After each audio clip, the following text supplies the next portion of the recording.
ನಮಸ್ಕಾರ ಸ್ನೇಹಿತರೆ. ಇತಿಹಾಸ ಎಂದರೆ ಕೇವಲ ರಾಜರುಗಳ ಹೆಸರಲ್ಲ, ಅದು ಸಾಧನೆಯ ಆದಿ. ಇವತ್ತು ನಾವು ಭಾರತ ಇತಿಹಾಸದಲ್ಲಿ ಸುವರ್ಣ ಯುಗಕ್ಕೆ ಅಡಿಪಾಯ ಹಾಕಿದ ಈ ಮಹಾನ್ ಚಕ್ರವರ್ತಿ ಸಮುದ್ರಗುಪ್ತನ ಬಗ್ಗೆ ತಿಳಿಯೋಣ. ಆತ ಕೇವಲ ಯುದ್ಧ ಭೂಮಿಯ ವೀರನಲ್ಲ, ಕಲೆ ಮತ್ತು ಸಾಹಿತ್ಯದ ಆಧಾರ ಕೂಡ ಆಗಿದ್ದ. ಬನ್ನಿ ನಾವು ಇವತ್ತು ಸುಮಾರು 17,000 ವರ್ಷದ ಹಿಂದಿನ ಈ ಗುಪ್ತ ಸಾಮ್ರಾಜ್ಯಕ್ಕೆ ಪಯಣ ಮಾಡೋಣ. ಸ್ಥಾಪನೆ ಸುಮಾರು ಕ್ರಿಸ್ತ ಶಕ 240ರಲ್ಲಿ ಶ್ರೀಗುಪ್ತ ಈ ವಂಶವನ್ನು ಸ್ಥಾಪಿಸಿದ. ಅವನ ನಂತರ ಘಟೋತ್ಕಚ ಆಳ್ವಿಕೆಗೆ ಬಂದ. ಆದರೆ ಕ್ರಿಸ್ತ ಶಕ 319ರಿಂದ 320ರಲ್ಲಿ ಪಟ್ಟಕ್ಕೇರಿದ ಮೊದಲನೇ ಚಂದ್ರಗುಪ್ತನು ಸಾಮ್ರಾಜ್ಯದ ನಿಜವಾದ ಸ್ಥಾಪಕ ಎಂದು ಪರಿಗಣಿಸಲಾಗಿದೆ. ಅವರ ರಾಜಧಾನಿ ಆಡಳಿತ ಕೇಂದ್ರ ಪಾಟಲಿಪುತ್ರವಾಗಿತ್ತು. ಇಂದಿನ ಬಿಹಾರದ ಪಟ್ನಾ ಆಗಿನ ಪಾಟಲಿಪುತ್ರವಾಗಿತ್ತು. ಇಂತಹ ಪ್ರಬಲ ಹಿನ್ನೆಲೆಯಲ್ಲಿ ಬೆಳೆದ ಸಮುದ್ರಗುಪ್ತನು ಬಾಲ್ಯದಿಂದಲೇ ಅಪ್ರತಿಮ ಬುದ್ಧಿವಂತ ಮತ್ತು ಧೈರ್ಯಶಾಲಿಯಾಗಿದ್ದ. ಅಲಹಾಬಾದ್ ಸ್ತಂಭ ಶಾಸನದ ಪ್ರಕಾರ ತಂದೆ ಚಂದ್ರಗುಪ್ತನು ತನ್ನ ಅನೇಕ ಮಕ್ಕಳ ನಡುವೆ ಸಮುದ್ರಗುಪ್ತನನ್ನೇ ತನ್ನ ಉತ್ತರಾಧಿಕಾರಿಯಾಗಿ ಸಭೆಯಲ್ಲಿ ಘೋಷಿಸಿದ. ಆಗ ತನ್ನ ಕಣ್ಣಲ್ಲಿ ಆನಂದ ಬಾಷ್ಪವೇ ಬಂದಿತ್ತು. ಸಮುದ್ರಗುಪ್ತ ಅಧಿಕಾರಕ್ಕೆ ಬಂದಾಗ ಅದು ಕೇವಲ ಅಧಿಕಾರ ಹಸ್ತಾಂತರವಾಗಿರಲಿಲ್ಲ, ಬದಲಿಗೆ ಅಖಂಡ ಭಾರತದ ನಿರ್ಮಾಣದ ಕನಸು ಆರಂಭವಾಗಿತ್ತು. ಭಾರತದ ದಿಗ್ವಿಜಯ ಅಥವಾ ಉತ್ತರ ಭಾರತದ ದಂಡಯಾತ್ರೆ. ಉತ್ತರ ಭಾರತದ ರಾಜರ ವಿಷಯದಲ್ಲಿ ಸಮುದ್ರಗುಪ್ತ ಪ್ರಬೋಧೀಕರಣ ಎಂಬ ನೀತಿಯನ್ನು ಅನುಸರಿಸುತ್ತಿದ್ದ. ಇದರ ಅರ್ಥ ಬಲವಂತವಾಗಿ ಬುಡ ಸಮೇತ ಕಿತ್ತೆಸೆಯುವುದು. ದಕ್ಷಿಣ ರಾಜರಂತೆ ಇವರನ್ನು ಸೋಲಿಸಿ ಬಿಡಲಿಲ್ಲ, ಬದಲಿಗೆ ಅವರ ಅಧಿಕಾರವನ್ನು ಸಂಪೂರ್ಣವಾಗಿ ಕೊನೆಗೊಳಿಸಿ ಆ ರಾಜ್ಯಗಳನ್ನು ಗುಪ್ತ ಸಾಮ್ರಾಜ್ಯದ ನೇರವಾಗಿ ಆಡಳಿತಕ್ಕೆ ಸೇರಿಸಿಕೊಳ್ಳಲ್ಪಟ್ಟ ಪ್ರಬಲ ರಾಜರು. ಅಲಹಾಬಾದ್ ಸ್ತಂಭ ಶಾಸನದ ಪ್ರಕಾರ ಸಮುದ್ರಗುಪ್ತನು ಉತ್ತರ ಭಾರತದ ಸುಮಾರು 9 ರಾಜರುಗಳನ್ನು ಪರಾಜಯಗೊಳಿಸಿದ. ಅದರಲ್ಲಿ ಪ್ರಮುಖರೆಂದರೆ ರುದ್ರದೇವ್, ವಾಟಕ ವಂಶದ ರಾಜನಿರಬಹುದೆಂದು ಊಹಿಸಲಾಗಿದೆ. ನಾಗದತ್ತ ಮತ್ತು ನಾಗಸೇನ, ನಾಗವಂಶದ ಪ್ರಬಲ ಅರಸರು. ಅಚ್ಯುತ, ಐಶ್ರುತ ಆಡಳಿತಗಾರ. ಗಣಪತಿ, ಇವರು ಸಮುದ್ರಗುಪ್ತನ ಸಾಮ್ರಾಜ್ಯದ ವಿಸ್ತರಣೆಗೆ ದೊಡ್ಡ ಅಡಿಪಾಯವಾದರು.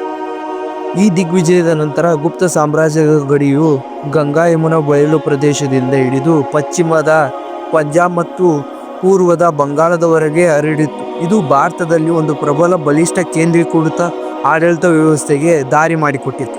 ದಕ್ಷಿಣ ಭಾರತದ ದಂಡಯಾತ್ರೆ. ಸಮುದ್ರಗುಪ್ತನು ಉತ್ತರ ಭಾರತದಿಂದ ದಕ್ಷಿಣದ ಕಡೆಗೆ ಸುಮಾರು 3,000 ಕಿಲೋಮೀಟರ್ ವರೆಗೂ ಹೆಚ್ಚು ದೂರ ತನ್ನ ಬೃಹತ್ ಸೇನೆಯೊಂದಿಗೆ ಸಾಗಿದ.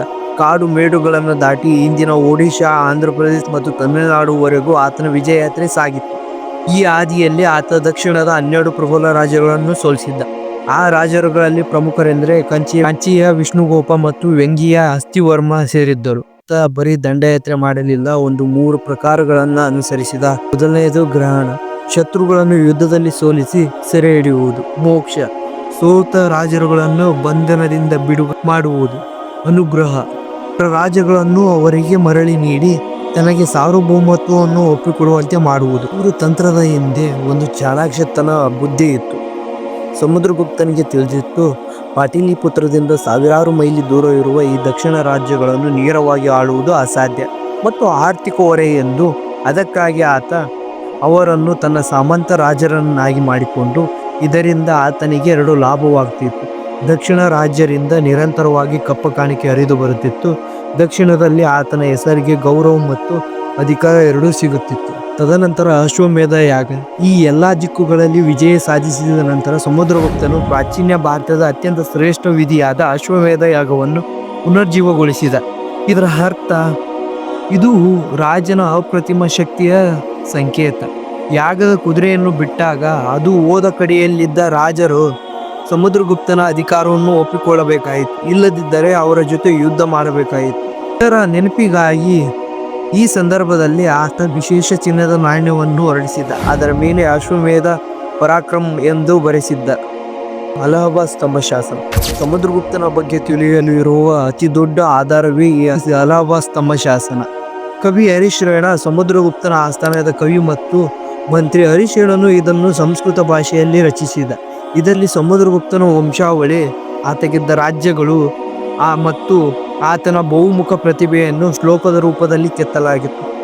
ಅಶೋಕ ಚಕ್ರವರ್ತಿ ಸ್ಥಾಪಿಸಿದ ಈ ಸ್ತಂಭದ ಮೇಲೆ ಸಮುದ್ರಗುಪ್ತ ತನ್ನ ಸಾಧನೆಗಳನ್ನು ಕೀರ್ತಿಸುವುದು ತುಂಬ ವಿಶೇಷಕಾರಿ. ಗುಪ್ತನ ಸಾಮ್ರಾಜ್ಯದ ಗಡಿಗಳು. ಈ ಯಾಗ ಮತ್ತು ಶಾಸನಗಳ ಪ್ರಕಾರ ಸಮುದ್ರಗುಪ್ತನ ಸಾಮ್ರಾಜ್ಯವು ಉತ್ತರದಲ್ಲಿ ಹಿಮಾಲಯ ಪರ್ವತದವರೆಗೆ ಪಶ್ಚಿಮದಲ್ಲಿ ಈಗ ಪಂಜಾಬ್ ಮತ್ತು ರಾಜಸ್ಥಾನದವರೆಗೆ, ಪೂರ್ವದಲ್ಲಿ ಬಂಗಾಳ ಮತ್ತು ಕಾಮರೂಪಿನವರೆಗೆ ಅಂದರೆ ಅಸ್ಸಾಂವರೆಗೆ, ದಕ್ಷಿಣದಲ್ಲಿ ಕಾಂಚೀಪುರಂವರೆಗೆ ರಾಜ್ಯಗಳು ಆತನಿಗೆ ಕಪ್ಪಗಾಣಿಕೆ ನೀಡುತ್ತಿದ್ದವು. ಸಮುದ್ರಗುಪ್ತ ಕೇವಲ ರಣರಂಗದ ಶೂರನಲ್ಲ, ಆತ ಕಲೆ ಮತ್ತು ಸಾಹಿತ್ಯದ ಪರಮ ಆಧಾರಕ. ಆತನ ಈ ಮೃದು ಸ್ವಭಾವ ಮತ್ತು ಸಾಂಸ್ಕೃತಿಕ ಕೊಡುಗೆಗಳನ್ನು ಸಮುದ್ರಗುಪ್ತನಿಗೆ ಕವಿರಾಜ ಎಂಬ ಬಿರುದು ಇತ್ತು. ಆದರೆ ಆತ ಕೇವಲ ಕಾವ್ಯಗಳನ್ನು ಓದುತ್ತಿರಲಿಲ್ಲ, ಸ್ವತಃ ಕವಿತೆಗಳನ್ನು ರಚಿಸುತ್ತಿದ್ದ. ಆತನ ಆಸ್ಥಾನದಲ್ಲಿ ಬುದ್ಧಿವಂತ ಹಾಗೂ ವಿದ್ವಾಂಸರಿಗೆ ಮತ್ತು ಕವಿಗಳಿಗೆ ರಾಜಾಶ್ರಯವಿತ್ತು.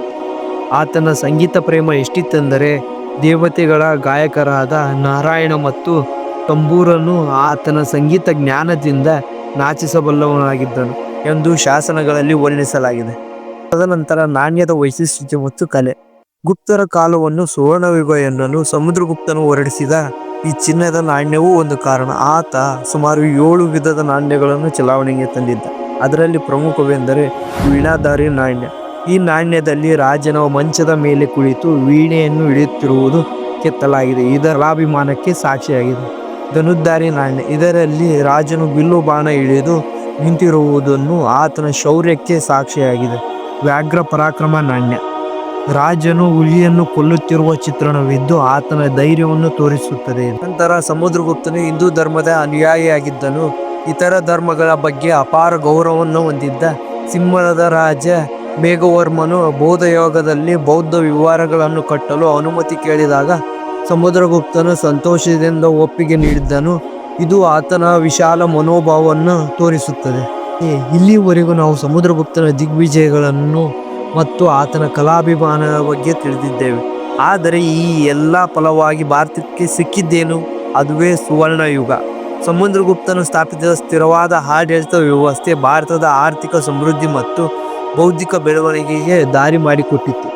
ವಿನ್ನೆಟ್ ಸ್ಮಿತ್ ಅಂತಹ ಇತಿಹಾಸಗಾರರು ಸಮುದ್ರಗುಪ್ತನನ್ನು ಭಾರತದ ನೆಪೋಲಿಯನ್ ಎಂದು ಕರೆದಿದ್ದಾರೆ. ಆದರೆ ನಿಜ ಹೇಳಬೇಕೆಂದರೆ ಸಮುದ್ರಗುಪ್ತ ನೆಪೋಲಿಯನ್ಗಿಂತಲೂ ಶ್ರೇಷ್ಠ. ಆದರೆ ನೆಪೋಲಿಯನ್ ಕೊನೆಯಲ್ಲಿ ಸೋತು ದೇಶಭ್ರಷ್ಟನಾದನು. ಆದರೆ ಸಮುದ್ರಗುಪ್ತನು ತನ್ನ ಇಡೀ ಜೀವನದಲ್ಲಿ ಸೋಲನ್ನೇ ಕಾಣದ ಅಜೇಯ ವೀರನಾಗಿದ್ದನು. ಆತ ಕೇವಲ ಸಾಮ್ರಾಜ್ಯಗಳನ್ನು ಗೆಲ್ಲಲಿಲ್ಲ, ಜನರ ಮನಸ್ಸನ್ನು ಗೆದ್ದಿದ್ದನು. ಸಮುದ್ರಗುಪ್ತನಿಗೆ ಅನೇಕ ಬಿರುದುಗಳಿದ್ದವು. ಕವಿರಾಜ, 100 ಕದನಗಳ ಸಿಂಹ. ಆತನ ಕಾಲವು ಮುಂದಿಳಿಗೆಯ ಮಹಾನ್ ಕವಿಯಾದ ಕಾಳಿದಾಸ ಮತ್ತು ಗಣಿತ ತತ್ವಜ್ಞ ಆರ್ಯಭಟ್ಟರಂಥವರಿಗೆ ಸ್ಫೂರ್ತಿದಾಯಕವಾಗುತ್ತದೆ. ಸಮುದ್ರಗುಪ್ತನು ಸಾಂಸ್ಕೃತಿಕ, ಸಾಹಿತ್ಯ, ವಿಜ್ಞಾನ ಮತ್ತು ಶಿಲ್ಪಕಲೆಗಳು ಆತನ ಕಾಲದಲ್ಲಿ ಉತ್ತುಂಗಕ್ಕೆ ತಲುಪಿದ್ದವು. ಇಂದಿಗೂ ನಾವು ಆತನ ಒಬ್ಬ ಆದರ್ಶ ರಾಜನಾಗಿ ನೆನಪಿಟ್ಟುಕೊಳ್ಳುತ್ತೇವೆ. ಭಾರತದ ಈ ಪ್ರತಿಮ ನಾಯಕನ ಬಗ್ಗೆ ನಿಮ್ಮ ಅನಿಸಿಕೆಗಳನ್ನು ನೀನು ಕಮೆಂಟ್ನಲ್ಲಿ ತಿಳಿಸಿ. ನಮ್ಮ ಚಾನಲ್ನ ಯಾರು ಸಬ್ಸ್ಕ್ರೈಬ್ ಮಾಡಿಲ್ಲ ಪ್ಲೀಸ್ ಸಬ್ಸ್ಕ್ರೈಬ್ ಮಾಡಿ. ಮತ್ತೆ ಮುಂದಿನ ವಿಡಿಯೋದಲ್ಲಿ ಸಿಗೋಣ. Okay friends.